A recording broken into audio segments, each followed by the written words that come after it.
All right guys, so welcome to Acumen. मेरा नाम है डॉक्टर उमा शंकर त्रिपाठी। आज की इस वीडियो में हम 3 नोटिफिकेशन का डिस्कशन करने वाले हैं, IOCL, BEML और ऑयल इंडिया लिमिटेड। ये तीनों नोटिफिकेशन अभी कुछ समय पहले आए हैं और अगर आप इधर ट्रेंड देखेंगे तो डिप्लोमा होल्डर हो चाहे बीटेक होल्डर हो, उनके लिए गवर्नमेंट में काफ़ी ज़्यादा वैकेंसी नोटिफाई हो रही है। तो सबसे पहले IOCL के नोटिफिकेशन की बात करते हैं। तो ऑफिशियल नोटिफिकेशन अभी तक वेबसाइट पे पब्लिश नहीं हुआ है, लेकिन यहाँ से हमें ये जानकारी मिल रही है कि 5 सितंबर से फॉर्म भरे जाने हैं।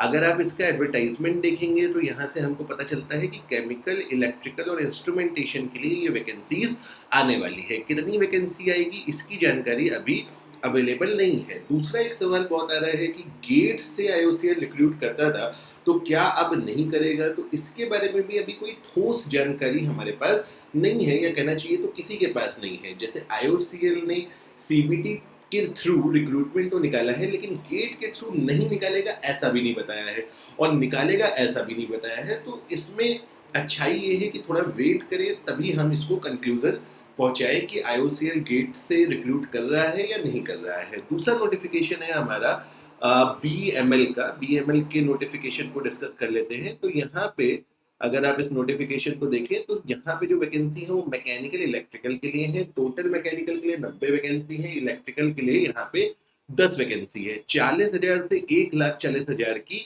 पे स्केल है। और यहाँ पे अगेन मोड ऑफ सिलेक्शन में आप देख सकते हैं कि CBT देना पड़ेगा, कंप्यूटर बेस्ड टेस्ट देना पड़ेगा, जिसमें डोमेन नॉलेज आएगी, यानी मैकेनिकल वालों से मैकेनिकल पूछा जाएगा, इलेक्ट्रिकल से इलेक्ट्रिकल पूछा जाएगा, और साथ साथ यहाँ पे रीजनिंग आएगी जिसमें इंग्लिश भी यहाँ से आपसे पूछी जाएगी। और इसके अलावा आप यहाँ पे फॉर्म भरने की जो लास्ट डेट है वो इसकी 12 सितंबर है। अगर आपने अभी तक नहीं भरा हो तो आप BML की ऑफिशियल वेबसाइट पे जाकर के इसको भर सकते हैं। तीसरा नोटिफिकेशन यहाँ पे है ऑयल इंडिया लिमिटेड का। यहाँ पे ऑयल इंडिया लिमिटेड में ये जो शुरुआती वैकेंसीज हैं आप इस नोटिफिकेशन में देख रहे हैं, ये भी एक PSU है, गेट के थ्रू रिक्रूट नहीं कर रहा है, और महारत्ना कैटेगरी का PSU है, अच्छा PSU है, अच्छी सैलरी वाला PSU है, और यहाँ पे भी ठीक ठाक वैकेंसी आई है। तो ये जो पहली वैकेंसी आप देख रहे हैं सुपरिटेंडेंट इंजीनियर की, इसमें एक्सपीरियंस मांगा हुआ है 4 साल का। मोस्ट ऑफ द स्टूडेंट के लिए उतना रिलेवेंट नहीं है। और अगर आप यहाँ पे आए जो इसका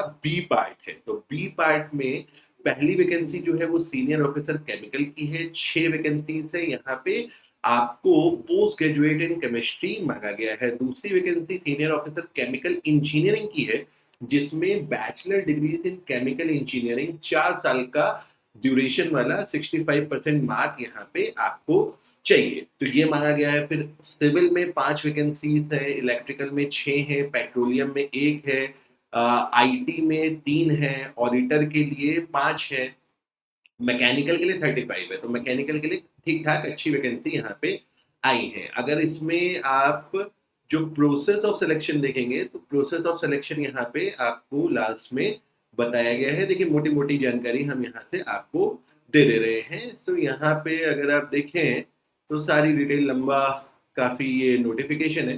सो यहाँ पे अगर आप देखें तो 500 रुपये की एप्लीकेशन फीस, 60,000 से 1,80,000 का सैलरी पे है। और यहाँ पे आपका जो प्रोसेस ऑफ सिलेक्शन है वो computer based test followed by personal interview, यानी 100 नंबर का CBT होगा, और उसके बाद आपका जो है पर्सनल इंटरव्यू यहाँ पे दिया जाएगा। और इसके आगे की सारी डिटेल्स यहाँ पे आपको मेंशन है। नॉर्मल जो डिटेल्स होती हैं कि डॉक्यूमेंट वेरिफिकेशन होगा, ये सब होगा। तो यहाँ पे अप्लाई करने के लिए आप इनकी ऑफिशियल वेबसाइट पे जा सकते हैं, और जल्दी से जल्दी आपको ये नोटिफिकेशन को अप्लाई करना है, क्योंकि इसका लास्ट डेट जो है वो 26 सितंबर का दिया गया है। सो इन तीनों नोटिफिकेशन की जब हम बात कर रहे हैं तो तीनों नोटिफिकेशन में IOCL 5 तारीख से स्टार्ट हो रहा है। आपका जो BEML है वो 12 को कंप्लीट हो रहा है। तो BEML का भरने के लिए आपके पास ज़्यादा टाइम नहीं है।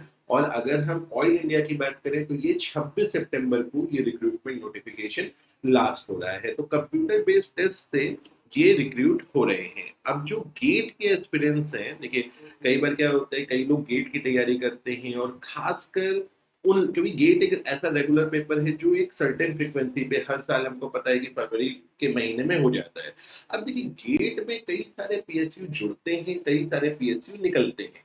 हमें इस बात के लिए ऐसा परेशान होने की आवश्यकता नहीं होती है, क्योंकि देखिए अगर कोई पेपर गेट से आउटसाइड सीबीटी से भी हो रहा है तो पूछता तो टेक्निकली है।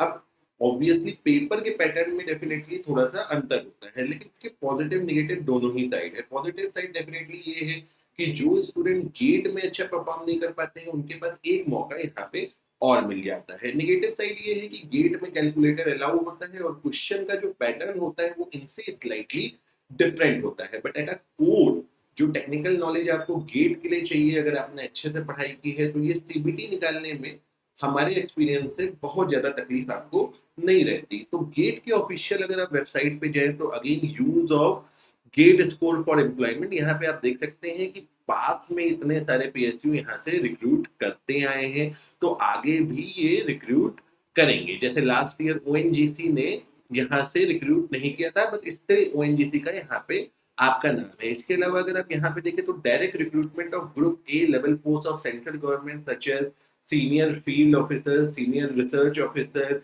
ये हमारा जो cabinet secretariat of government of India है, ये भी अब गेट स्कोर से आपका रिक्रूट कर रहा है। इसके अलावा कुछ पब्लिक सर्विस कमीशन भी गेट से जुड़े हैं, जैसे उड़ीसा पब्लिक सर्विस कमीशन की जो ए की वैकेंसीज है कोर्ट का कुछ केस वगैरह के बाद, वो भी मोस्टली आपके गेट स्कोर से ले रहे हैं। तो कंक्लूजन क्या है कि देखिए गेट नॉन गेट इंपॉर्टेंट क्या है कि वैकेंसीज आ रही हैं, इंपॉर्टेंट ये है कि आपको पढ़ने की जरूरत है, क्योंकि जो भी आप रिक्रूटमेंट चाहते हैं उसके लिए बेसिक टेक्निकल नॉलेज तो आपको लगेगी ही। सो गाइस आज के इस क्विक वीडियो में इतना ही। अगर आपको ठीक लगे तो चैनल को सब्सक्राइब भी कर दीजिए।